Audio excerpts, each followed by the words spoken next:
What's going on, everybody? Kalipis Tech here, coming back at you with another video. In this video, I'm going to be giving you some of my favorite and least favorite things about the Samsung Galaxy A54 5G to help you decide whether or not it's the right phone for you. Now, as always, if you do end up wanting to learn more about this phone, be sure to check out the description, where I am linking to several other videos about it, as well as some information about pricing, availability, and some of my favorite smartphone accessories. But with that being said, let's get into it. So my first pro for the Samsung Galaxy A54 5G is the materials. Now with this phone, despite being more of a mid-range device, the materials it's made of are actually pretty premium. The front, like most Samsung phones, is made of Corning Gorilla Glass 5. Definitely a nice durable material, although I personally do recommend still using a screen cover. The sides are made of some sort of aluminum, and then the back is actually made of glass, which for a Samsung Galaxy A series phone is definitely a new thing. I don't think I've ever seen that before, but in general, these materials really give the phone more of a higher end premium kind of feel. So even compared to something like the Samsung Galaxy S21 FE, for example, which is technically an entry-level flagship phone, I feel like even compared to that, the A54 5G feels quite a bit nicer. And then definitely compared to other mid-range phones like the Motorola Moto G Stylus 5G, OnePlus Nord N20 5G, and really everything else in this price range, the A54 5G is really great. And not only are the materials nice, but the build quality itself is really good too. The buttons feel solid, and the phone also does have a really nice amount of weight to it. So in general, if you are looking for a more affordable mid-range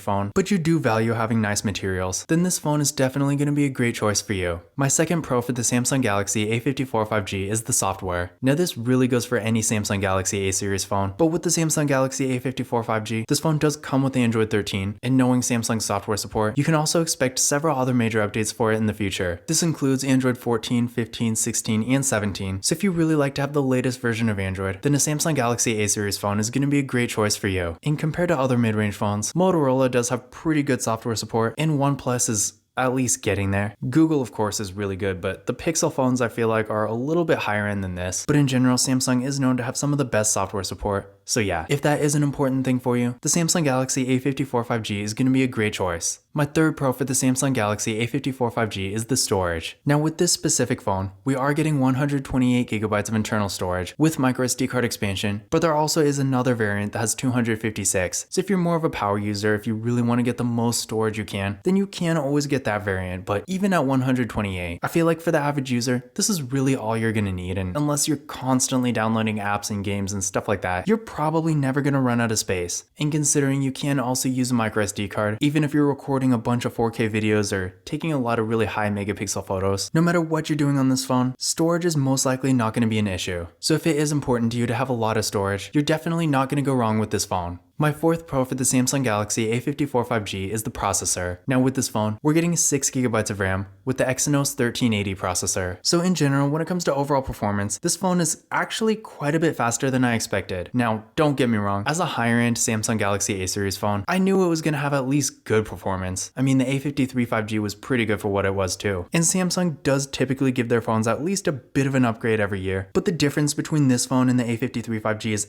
actually pretty big, and especially compared to the difference between like the A52 5G and the A53 5G, the A54 5G is really quite a jump. In fact, even compared to entry-level flagship phones like the Google Pixel 6a and the Samsung Galaxy S21 FE, the A54 5G, while not being quite at that level, still does definitely hold its own. So if you are looking for a more affordable mid-range 5G phone that still has really good performance, then this phone is going to be a great choice. For average daily activities, most people are usually using their smartphones for like web browsing, social media, watching videos, stuff like that. This phone is really going to have no problem at all. And even for more demanding activities like mobile gaming, while this phone compared to a much higher end device might not be a top choice, it still can do that kind of stuff. So if you are someone who's on your phone a lot and you want to make sure the performance is good enough to give you a nice smooth experience, then again, this phone will be a great choice. Now I did run a benchmark test on this phone using Geekbench 6, and here are the results I got. So what I recommend doing is running this test on your current phone and then comparing your results to these, and that's going to give you a better idea of where this phone stands performance wise compared to your current device, because depending on what you have now, it may or may not actually be an upgrade. If you have maybe like an older flagship phone, it's debatable, it depends on which one, but your phone might be faster than this. But if you're coming from maybe an A53 5G or really any other mid-range phone, this phone is most likely going to be really close, if not quite a bit faster. But again, in general, if you are looking for a phone in this price range and performance is more of an important thing for you, then you're really not going to go wrong here. And then finally, my fifth pro for the Samsung Galaxy A54 5G is the battery. Now with this phone, we're getting a 5000 mAh battery that supports 25 watt fast charging, so a really good battery here in pretty much every way. The charging speeds are definitely going to be good, maybe not the best out there, but even like an iPhone 14 only has what, like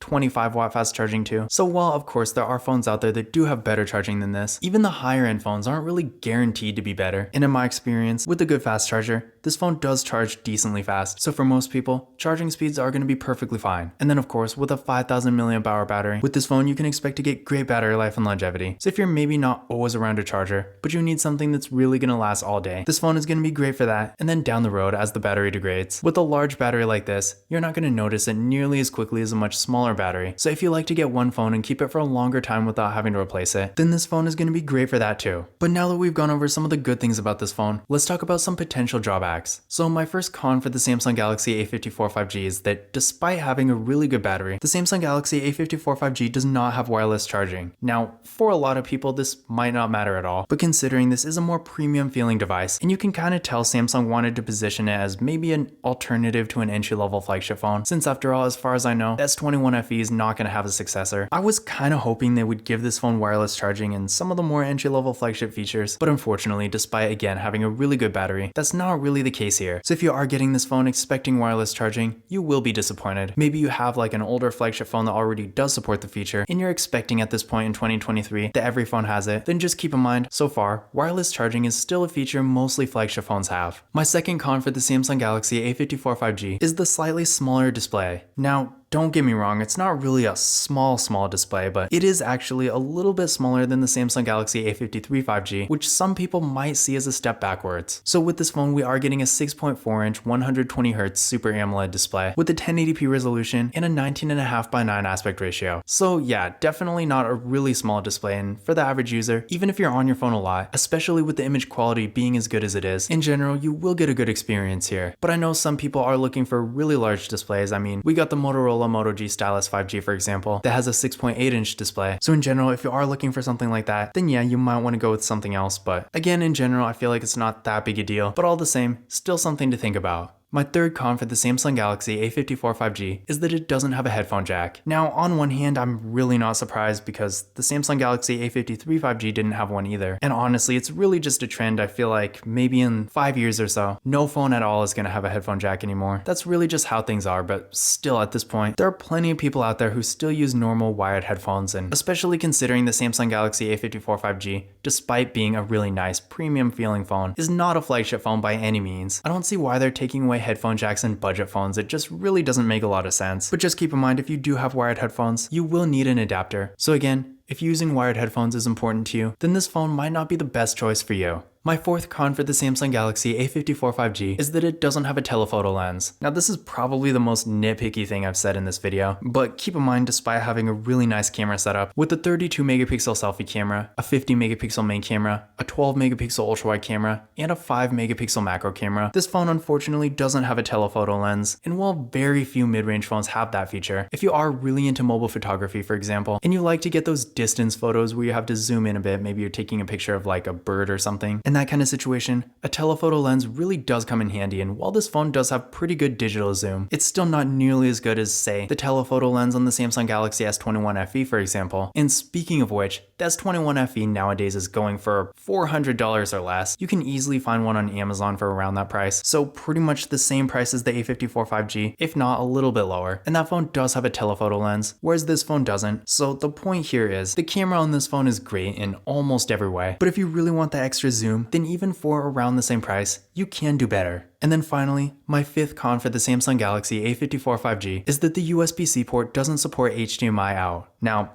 this is super situational, but if you do ever want to connect this phone to, say, a TV or a computer monitor, keep in mind, you're not going to be able to do that. And in certain situations, this can be too bad. I mean, we do have screencasting with this phone. So if you're like watching YouTube videos at home and you want to connect it to your smart TV, for example, you can at least do that. But if you're in maybe a hotel room that typically is going to have an older TV, or again, maybe you want to use a computer monitor or something like that, then just keep in mind, with this USB-C port, HDMI out doesn't work. So you're not going to be able to do that. But again, obviously, this is a a super situational kind of thing, and for the average user, this is definitely not going to affect your overall experience, so take this with a grain of salt, of course. But those were my pros and cons for the Samsung Galaxy A54 5G. In general, as you could see, I feel like the pros really outweigh the cons, and honestly there are a lot more pros than this, so if you are looking for a mid-range 5G phone that has great performance, a really nice display, a great camera, a large battery, and overall a nice premium design, the Samsung Galaxy A54 5G is definitely worth considering. Again, if you want to learn more about this phone,